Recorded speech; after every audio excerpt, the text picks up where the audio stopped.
Now to discuss is Avis Jones-DeWeever, political and social commentator. Avis, good morning to you. So lots to talk about this morning. Let's begin with the shutdown. Your reaction to the fact that the government will slowly start to reopen and the criticism that the Democrats caved.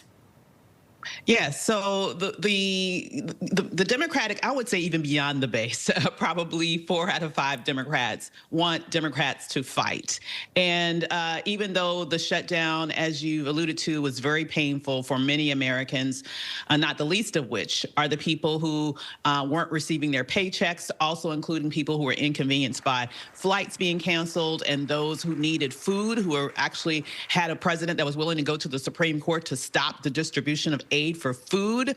Even though all of that was happening, people understood that moving forward meant that there would be a huge spike in healthcare costs, and that's what the Democrats were fighting for. And so that's why people were disappointed.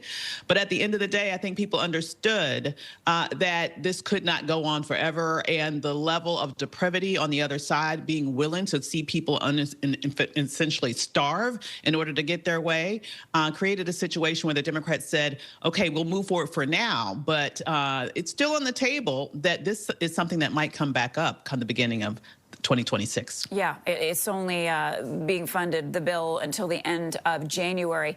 So in Washington and beyond, Avis, attention is back on the Epstein files and Trump's relationship with the sex trafficker and the fact that Trump was aware, it seems, of his crimes. What do you make of the timing of the release of these emails yesterday by Democrats on the Oversight Committee? Well, you know, one of the things that held this up also was that we had a speaker who basically gave all the Republicans a paid vacation over the course of a month in an attempt to not seat a newly elected Democrat. That would be the extra vote needed in order to release the full Epstein files. And so now that they no longer have this government shutdown as a reason to not swear her in, she has now been sworn in. And this has been the first order of duty. I do want to say that this is going to be the first of many things that we will see, okay? But this alone is damaging enough. And not only am I saying that, the president knows it. They had a whole meeting in the Situation Room yesterday with regards to how to handle this situation. So this might be the very first breach in a presidency that I believe took a huge punch on the last election day, which to me is the first day of his lame duck status. Well, what can the president do to stop this Epstein case from going any further, Avis? He is trying to bring in some of the Republicans who have already said that they are going to vote to release the files to try to convince them to change their vote. That's exactly what they were meeting about in the Situation Room the other day. And one has to wonder, if you have nothing to hide, why are you acting like this? I mean, clearly, these are the actions of someone who has something terrible that they want to hide. And the challenge that he's facing right now is that even the Republicans are now seeing that the emperor has no clothes.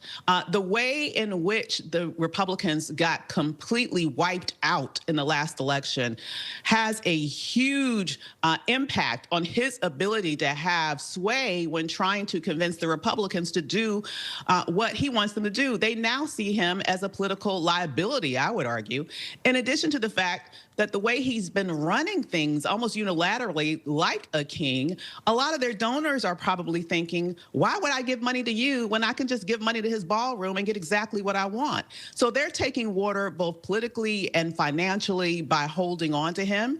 Therefore, I believe a lot of his ability to twist arms to get what he wants is actually waning each and every day. Well, I want to ask you lastly for your take on why you think, as you point out, this has fractured Republicans. Why this issue? I mean, you go back to the first campaign and the whole video that was released with Billy Bush and all the things that have happened since. Why is this different, do you think, for Republicans? I mean, we've even seen Marjorie Taylor Greene turn against the president on this one.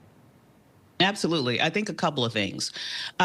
Ironically, this is an issue that Trump himself used for his political benefit during the campaign and even before. This is part of the whole conspiracy theory group that has been sort of focused on this for years. And he came in office he ran saying that he's going to release the Epstein files. All the innuendo for years around this has been that there's all these Democrats in the Epstein files, and Democrats are these pedophiles and these pedophile rings. You remember right after Trump won the first time, you had this crazy go to a pizza shop in D.C. with large arms, threatening people because he thought it was a pedophile ring.